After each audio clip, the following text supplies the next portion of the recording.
Municipal కార్యాలయంపై ACB దాడులు లంచం తీసుకుంటూ పట్టుబడ్డ నలుగురు ఉద్యోగులు కాదు, నలుగురు దొంగలు అని అయ్యాలి. ఎందుకంటే ఈనాడు ఎవరైనా దొంగతనం చేస్తే దొంగల్లాగానే పోలీస్ స్టేషన్ పట్టుకుపోతారు, ఆడ గోడల మీద పోస్టర్లు వేస్తుంటారు కదా. మరి వీళ్ళు ఉద్యోగులు కాదు, దొంగలనే అనాలి. వాస్తవం ప్రజలారా ఇది కరెక్టే కదా. ఎందుకంటే దొంగతనం చేసిన దొంగ అంటారు కాబట్టి వీళ్ళు కూడా గదే చేస్తున్నారు కదా. ప్రజాధనం దోపిడీ చేస్తున్నప్పుడు దొంగలే అంటారు, అక్రమంగా దోచుకుంటారు కాబట్టి దొంగలే అంటారు. కాబట్టి ఈనాడు ఈ దొంగల ఫోటోలు కూడా అధికారిక భవనాల దగ్గర పేస్ట్ చేయాలి. ఇది వాస్తవం ప్రజలారా. అప్పుడే ఈనాడు అవినీతి అధికారులకు బుద్ధి, జ్ఞానము, సిగ్గు, శరము, లజ్జ ఇవన్నీ వస్తాయి.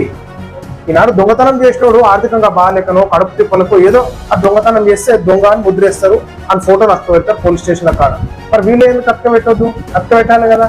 అధికారిక భవనాల దగ్గర, ఎంఆర్ ఆఫీసుల దగ్గర, మున్సిపల్ ఆఫీసుల దగ్గర, కలెక్టరేట్ ఆఫీసుల దగ్గర అక్క పెడితే అప్పుడు తోటి ఉద్యోగులకు సిగ్గు శరం అన్ని వస్తాయి. అవినీతి అధికారులు చూడు గౌరవించుకుంటున్నాం మనం. ఎంత మంచిగా గౌరవిస్తూ పురదండలు వేసిన వీళ్ళకి. మున్సిపల్ కార్యాలయంపై ఏసీబీ దాడులు లంచం తీసుకుంటూ పట్టుబడ్డ నలుగురు దొంగలను రాయాలి కానీ వీళ్ళు ఉద్యోగులను రాశారు. ఆ లంచాలకు మరిగిన నలుగురు మున్సిపల్ ఉద్యోగులను ఏసీబీ అధికారులు గురువారం రెడ్ హ్యాండెడ్ గా పట్టుకున్నారు. బాధితుల ఫిర్యాదు మేరకు నిర్మల్ రంగారెడ్డి జిల్లా తూంకుట మున్సిపల్ కార్యాలయంపై దాడులు నిర్వహించారు. నిర్మల్ మున్సిపల్ కార్యాలయంలో రెవెన్యూ ఇన్స్పెక్టర్ గా పనిచేస్తున్న గైక్వాడ్ సంతోష్ కుమార్, అవుట్ సోర్సింగ్ ఉద్యోగిగా పనిచేస్తున్న ఎండి సోయబ్ అహ్మద్ గురువారం బాధితుడు కొత్తగా నిర్మించుకున్న ఇంటికి నెంబర్ కేటాయించాలని సంప్రదించాడు. అయితే లంచం డిమాండ్ చేయడంతో ఏసీబీని ఆశ్రయించారు. మంచి పని చేశారు. గిట్ల ఎవరైనా లంచం డిమాండ్ చేస్తే అవినీతి అధికారులు మీరు ఏసీబీకి పట్టియండి, ఎక్కువ ఆలోచించాల్సిన అవసరం లేదు.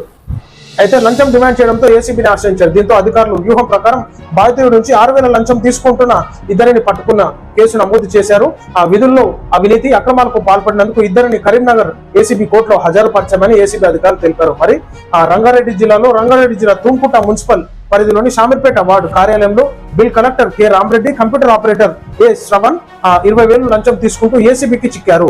బాధితుడు ఇంటికి సంబంధించిన మ్యూటేషన్ పని కోసమని అధికారులను సంప్రదించగా డబ్బులు డిమాండ్ చేశారు. దీంతో అధికారులు వాళ్ళ పని రెడ్ హ్యాండెడ్ గా పట్టుకున్నారు. ఇద్దరిని నాంపల్లి ఏసీబీ కోర్టులో ప్రవేశపెట్టామని తెలిపారు. ప్రవేశపెట్టి ఉద్యోగాల నుంచి తొలగించాలి.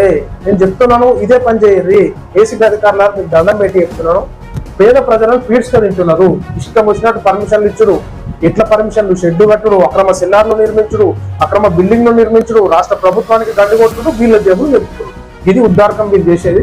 ఖచ్చితంగా ఉద్యోగాల నుంచి తొలగించి వీళ్ళ ఫోటోలు అధికారిక భవనాల దగ్గర, ఎంఆర్ ఆఫీసుల కాడ, ఆఫీసర్ల భవనాల కాడ అక్క పెట్టాలి. అప్పుడు ఇంకొకరు తప్పు చేస్తే జరూరీగా